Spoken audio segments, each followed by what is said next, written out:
आज की इस वीडियो में मैं आप सभी को दिखाने वाला हूँ प्राचीन ऋषियों की वैज्ञानिक प्रयोगशालाएं कितनी अद्भुत हुआ करती थी।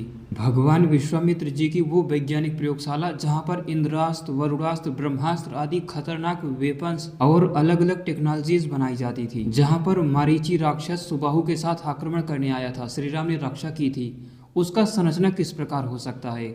याज्ञवल्क्य ऋषि ने जो अलग अलग टेलीस्कोप अपने यज्ञशाला में, प्रयोगशाला में स्थापित कर रखे थे, वो कैसे हो सकता है।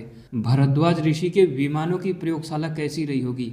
आज आपको एक छोटा सा दृश्य देखने को मिलेगा, इसीलिए वीडियो को बहुत ध्यान से देखिएगा आप सभी। इसमें आपको बहुत कुछ जानने को मिलने वाला है। एक पिलर ये हो गया, दूसरा, तीसरा, चौथा, पांचवा, छठा, सातवां और आठवां।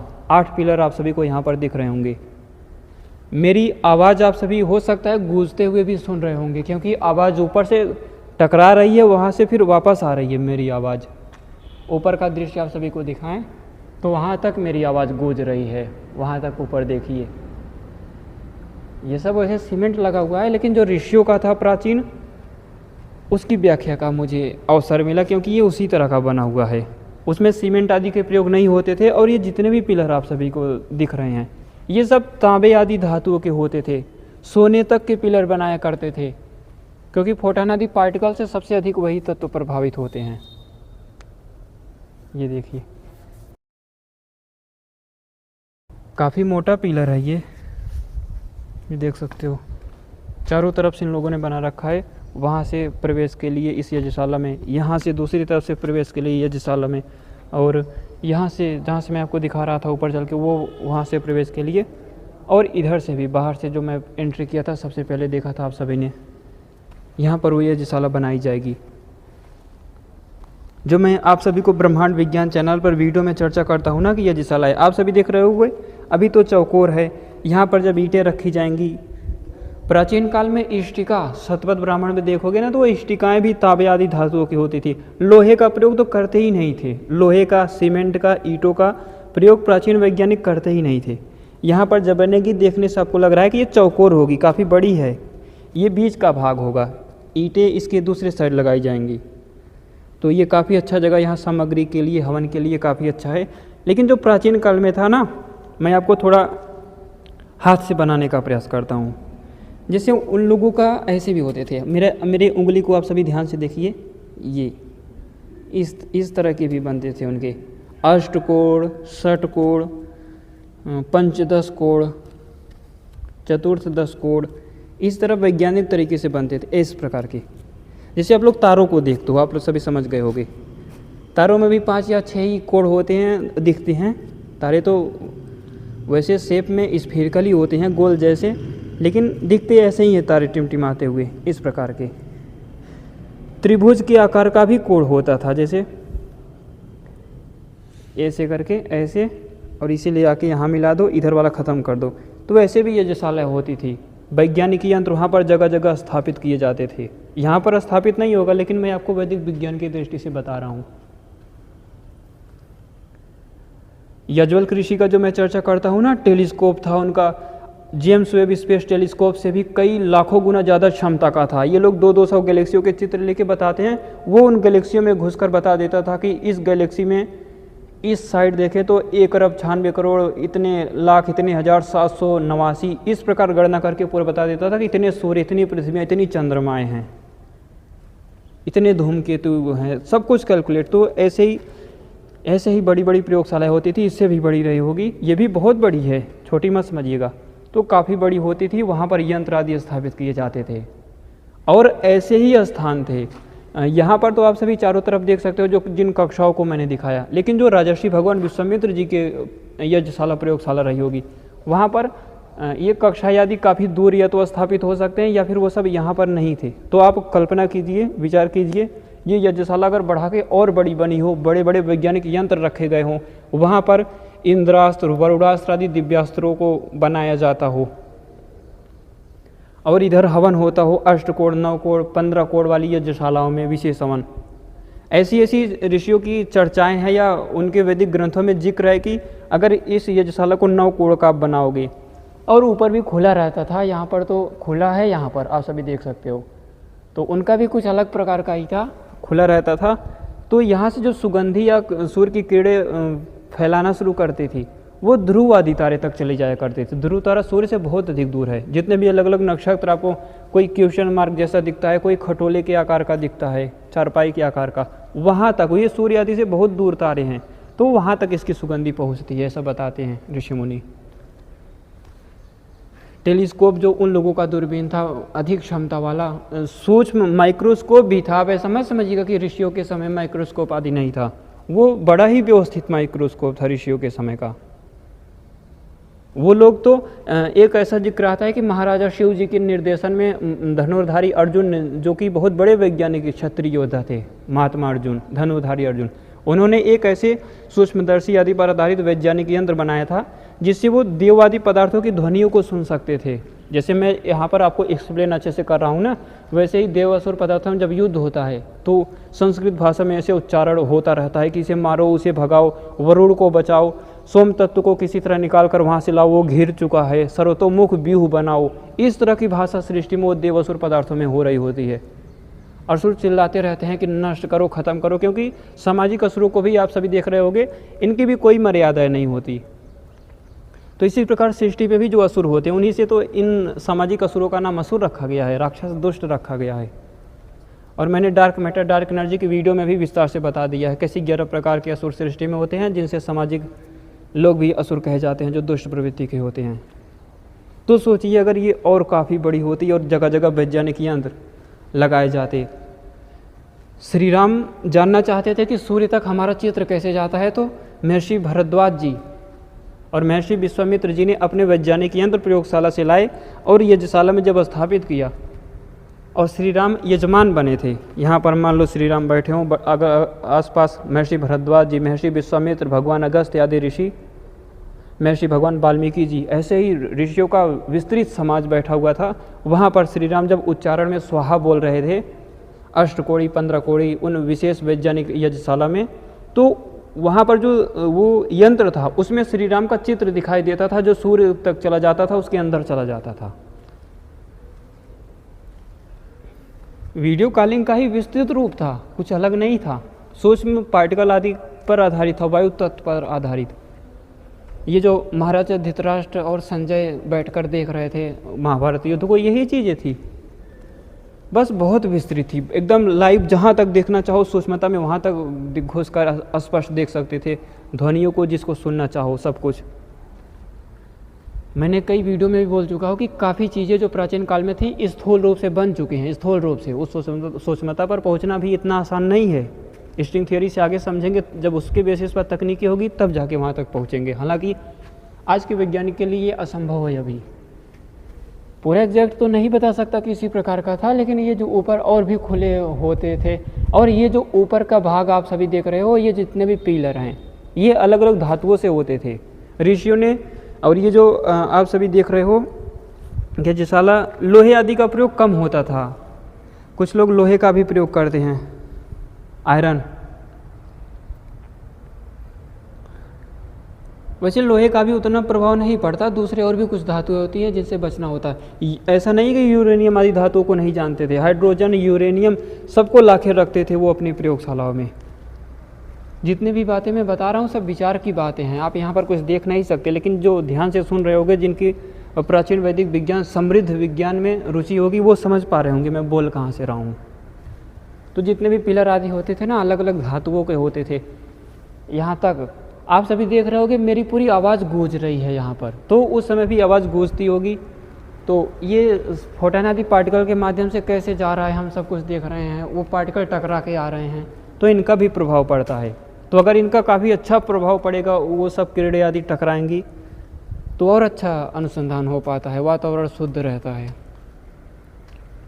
तो आप सभी देखिए कितना अच्छा है ये यज्ञशाला, मुझे बहुत अच्छा लगा, इसने प्रभावित किया, इसीलिए मैंने विचार किया कि इसकी वीडियो बनाई जाए और आप सभी को एक आइडिया मिले कि जो ऋषियों की प्राचीन वैज्ञानिक अनुसंधानशाला यज्ञशाला हुआ करती थी वो कैसे थी। और जो बताया था ना कि सूक्ष्म फोटॉन आदि पार्टिकल को एकत्रित कर लेते थे, वायु तत्व तक को एकत्रित कर लेते थे, थोड़ी मैं आप सभी से इसकी भी चर्चा करता हूँ। कुछ लोग कहते हैं विस्तार से बताया करो, इतना समय नहीं रहता क्योंकि मेरा मुख्य काम अनुसंधान है। फिर भी यहाँ पर क्योंकि ये ब्लॉग जैसी वीडियो है, इसलिए मैं आप सभी को अच्छे से बता दे रहा हूँ। अलग अलग जितने भी आप सभी 118 एलिमेंट देखते हो, वैसे 3306 देवता होते हैं, उन सब की अपनी धातुएं होती हैं। तो उस प्रकार सारी धातुओं को लाके एकत्रित करते थे। इससे काफ़ी बड़ी यज्ञशाला प्रयोगशाला होती थी। फिर वो अग्नि के सामने लाके रखते थे यहाँ पर, जो शुद्ध, माचिस से भी आप आग जलाओगे ना तो वो शुद्ध नहीं रहता, और अग्नि है जो वातावरण में फैलती है, फैलाती है सुगंधी पदार्थों को, तो जो अग्नि अशुद्ध हो गई तो अशुद्ध ही फैलाएगी वो। कुछ लाभ होता है, लेकिन कुछ लाभ, अगर माचिस आदि से आपने अग्नि जलाई है। प्राचीन काल में एक अलग वैज्ञानिक प्रक्रिया रही होगी। आवाहन करके वो लोग ऐसे मंत्रों के उच्चारण से जलाते थे, जो भी रहा हो। तो ऐसे ही उसके बाद या कोई शुद्ध धातु रही हो यहाँ पर रखते थे, और जिन धातुओं को देखते थे, इससे सूर्य की किरणों से यहाँ पर जो अग्नि जल रही होती थी उससे उसका संपर्क कराते थे। उस धातु की ऊर्जा इतनी बढ़ जाती थी कि फिर वो दूसरे, मान लीजिए एटम मॉलिक्यूल के किसी विशेष भाग को अपने में आकर्षित कर सकता है, क्योंकि उससे पहले वो नहीं करता था, उसकी क्षमता नहीं थी। लेकिन यहाँ पर रखने से, उसे अवशोषित कराने से, वो रेडिएशन, उसकी क्षमता बढ़ गई। इसके बाद उसकी क्षमता कुछ इस प्रकार का प्रयोग आदि करते थे कि ग्रेविटन आदि पार्टिकल को वो एकत्रित करने लगते थे उन धातुओं के द्वारा, उन यंत्रों के द्वारा। फिर ऐसे ऐसे बॉडी पार्ट्स करके इकट्ठा करके एक विमान जैसा बना देते थे, उन्हीं धातुओं को ऊर्जावान बना के, जो कि बिना किसी ईंधन के, डीजल, पेट्रोल, किसी की भी कोई ज़रूरत नहीं पड़ती थी। ये सब आप तभी समझ सकते हो जब स्ट्रिंग थ्योरी या वैदिक मंत्रों के वैज्ञानिक व्याख्या उस स्तर पर काम करो, उसे समझ पाओ, तो उस स्तर पर जाकर वो लोग प्रयोग करते थे। बहुत बड़े थे राजर्षि विश्वामित्र आदि, वरुणास्त्र, इंद्रास्त्र, ब्रह्मास्त्र ऐसे ही बनाए जाते थे प्रयोगशालाओं में। तो जो मैं कह रहा था कि राजर्षि भगवान विश्वामित्र के यज्ञशाला में हड्डियाँ आके फेंक देते थे, परेशान करते थे, विमानों से आते थे मारीची आदि। महर्षि वाल्मीकि जी ने लिखा है, मारीचिश्च सुबाहुश्च वीरवंतो सुशिक्षितो, वे बहुत बलवान थे, सुशिक्षित थे, यानी बहुत बड़े वैज्ञानिक थे। सुशिक्षित लिखा है, कुशिक्षित नहीं, यानी व्यवस्थित तरीके से अध्ययन किया था। हालांकि श्री राम से तुलना नहीं करूंगा मैं, क्योंकि श्री राम तो बहुत बड़े योगेश्वर थे, महान क्षत्रिय थे, योगी थे, योगेश्वर वैज्ञानिक थे। तो इसी प्रकार का था वहाँ पर प्रयोग आदि होते थे ना, तो बड़े बड़े दिव्यास्त्र बनाए जाते थे। दिव्यास्त्र भी सैद्धांतिक होते हैं, कुछ निश्चित दिव्यास्त्र ही होते हैं, जैसे वरुणास्त्र आदि जिस सूक्ष्मता पर ऋषि बना देते थे, उनसे ज़्यादा उपयोग आज का विज्ञान या आप नहीं कर सकते दूसरे किसी भी चीज़ों में, जो क्योंकि वो लोग सूक्ष्मता में जाके बना देते थे, वही सब कुछ था। उसी के इर्द गिर्द अब वरुणास्त्र, वरुण तत्व पर आधारित उसी के इर्द गिर्द आप बना सकते हो। मुझे तो लगता है कि ये मेरा भी अनुसंधान कहता है कि ये इंद्र, वरुण आदि जो देव पदार्थ होते हैं ना, वायु तत्व के स्तर पर इन सबके अलग अलग फील्ड होते हैं, और फील्ड कम से कम 3,000 प्रकार के फील्ड तो होते ही हैं, जो आज 15-16 फील्ड बताया जाता है। किसी से मास उत्पन्न होता है, किसी फील्ड से वैक्यूम एनर्जी के, किसी फील्ड से चार्ज उत्पन्न होता है। तो वो काफ़ी पहले संख्या में अधिक जानते थे वो लोग। यहाँ पर अभी यज्ञशाला वो हवन कुंड निर्माण नहीं हुआ, इसीलिए मुझे समझाने में अच्छा लग रहा है कि मैं आपको बता पा रहा हूँ। आपको बताया था कि यहाँ पर त्रिभुज के आकार का, अष्टकोण, ऐसे अलग अलग प्रकार के बनाया करते थे।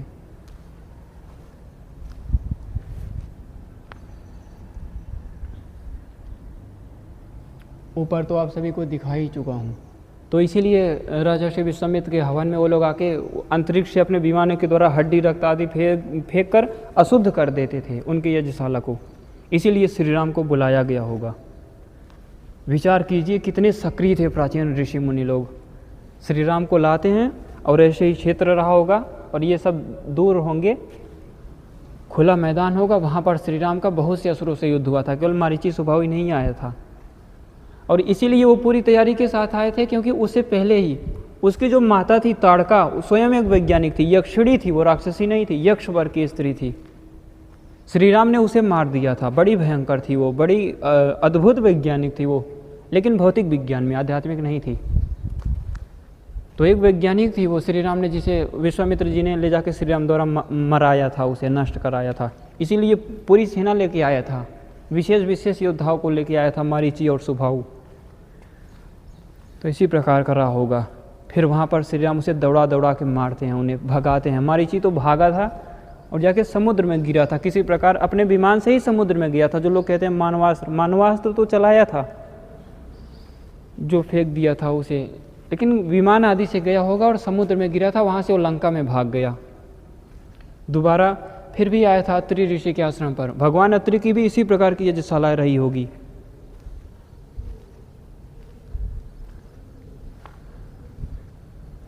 बहुत विकसित थे प्राचीन ऋषि मुनि महापुरुष लोग। और ये जो यज्ञशाला है आप सभी समझ सकते हो, इसका बहुत विज्ञान बताने की ज़रूरत नहीं है। इसमें 8 पिलर हैं, दूसरे प्रकार की भी हो सकती है। ये जो है मंदिर के भी आकार का हो सकता है ऋषियों की यज्ञशाला। जैसे भगवान अगस्त्य आदि की यज्ञशालाएँ बड़ी विशिष्ट हुआ करती थी।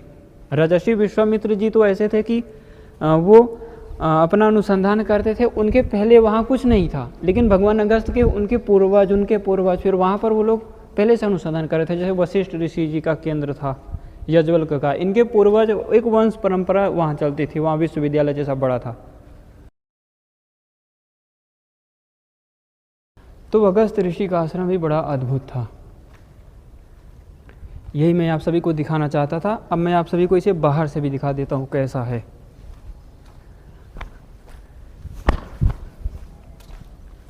ये देखिए बाहर से ये कैसा लग रहा है।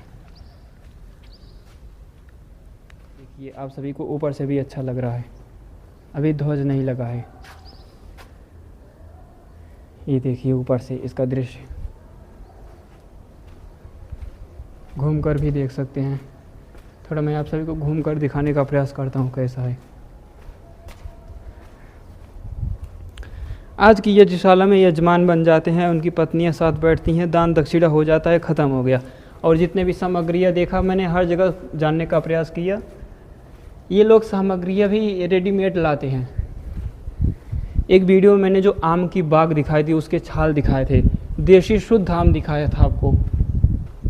इस प्रकार की वीडियो कोई नहीं बनाएगा। यहाँ पर आप सभी देख रहे हो ना, अब देखोगे जब ये शुरू हो जाएगा, सरकारें पास कर देंगी, तब जब लोग बैठेंगे तब यहाँ पर लोग आपको दिखाते हैं। लेकिन उस तरह की व्याख्या कोई नहीं करेगा, वो भी एक परंपरा जैसा ही चलता है। तो ऐसे ही थी प्राचीन ऋषियों की वैज्ञानिक प्रयोगशालाएं। देख रहे हो आप, काफ़ी अच्छा ये भी लग रहा है। आप सभी ये भी जानते हो कि जैसे सीमेंट है तो उसके भी परमाणु निकलते रहते हैं, उसकी भी सुगंधी आपके नाकों में जाती है। आँख ऑब्जर्व कर रहा है ना, लोग कहते हैं कि नाक में जाता है, वही पर्यावरण प्रदूषण है। ये जो आँखों से आप देख रहे हो ना फोटॉन पार्टिकल, उसको अवशोषित किया, अवशोषित करके फिर यहाँ आपके कैमरे से आँखों में जा रहा है। हो सकता है आपको उतना प्रभावित ना करे आपके मोबाइल के रेडिएशन, लेकिन मैं तो सीधे देख रहा हूँ, मुझे सीधे सीमेंट के कण प्रभावित कर रहे होंगे, मेरी आँखों में अवशोषित हो रहे हैं। तो ये पार्टिकल स्तर का प्रदूषण है। थोड़ा मैं सरल करके बता रहा हूँ।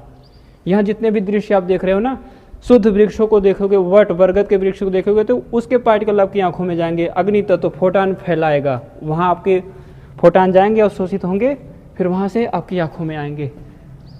इसीलिए तो आंखों में चश्मा आदि जो लगता है, आज तक कोई क्रिया विज्ञान इसका समझ ही नहीं पाया कि पार्टिकल स्तर, फोटान के स्तर पर, इलेक्ट्रॉन के स्तर पर प्रदूषण कैसे होता है, आंखें कैसे खराब होती हैं। प्राचीन काल में किसी ऋषि का आप नहीं सुनोगे कि उनको भी चश्मा लगता था। चश्मे से कोई मतलब ही नहीं होता था उन लोगों का। आंखें शुद्ध होती थी। क्यों? क्योंकि शुद्ध प्रकृति के सामने वो बैठते थे। तो यही है वो दृश्य मैंने आप सबको दिखाया। यही है वो यज्ञशाला। और कितना विस्तृत हो सकता है, वैज्ञानिक प्रयोग आदि कैसे होते थे, ये सब भी आप लोग समझ सकते हो कि ऋषि मुनियों के समय कितना विस्तृत था। इसी प्रकार का था। इसे मैं इसीलिए प्रभावित हुआ और पहले काफ़ी अच्छे से समझ लिए, देख लिए, तब चल के इस पर वीडियो बना रहा हूँ कि आप सभी को इस प्रकार की जानकारियाँ मिलनी चाहिए। आपको भी पता हो कि ऋषियों की प्रयोगशालाएँ कैसे होती थी।